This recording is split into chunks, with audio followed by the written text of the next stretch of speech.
રામકૃષ્ણ પરમહંસ બેઠા હતા, ત્યાં એક યોગના અભ્યાસ વાળો આવ્યો.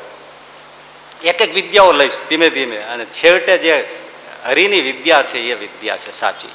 અને કઈ કઈને શંકરાચાર્યને, બીજા આચાર્યોને, શ્રીજી મહારાજને બધાને એ જ કહેવું છે.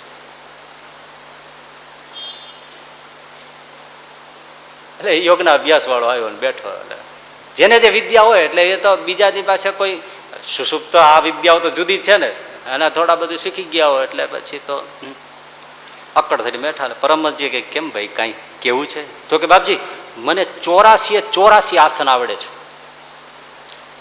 આ 84 લખ 84 છે ને, એટલે જે બધા પશુ પક્ષીઓ છે બધા એના એક એક આસન હોય છે. તમે જોયું છે ને, મકરાસન ને મત્સ્યાસન એ બધા એના છે ને, ઉષ્ટ્રાસન, કુટકુટાસન, સલભાસન ને મયુરાસન ને ભુજંગાસન, એ બધા પક્ષીઓની ચાલના જ છે બધા.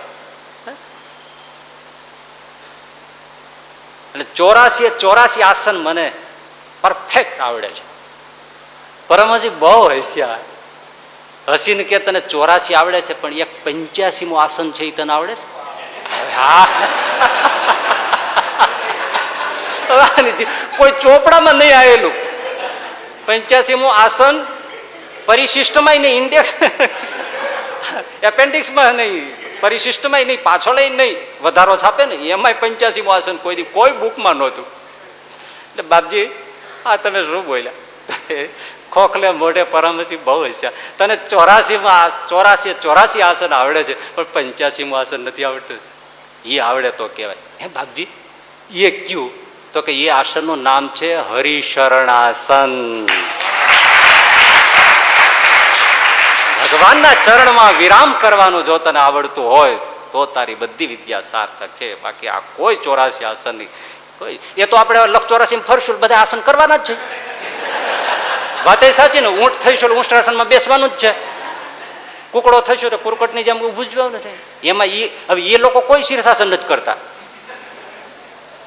એ લોકો કોઈ મત્સ્યાસન નથી કરતા, સાપ મત્સ્યાસન નથી કરતો, અને મત્સ્યથી ભુજંગાસન નથી કરતું.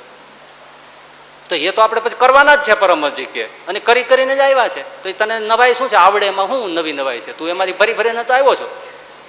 પણ આ 85મું આસન તું શીખે તો તારી વિદ્યા ત્યાં કામની છે, નહીતર કામની નથી.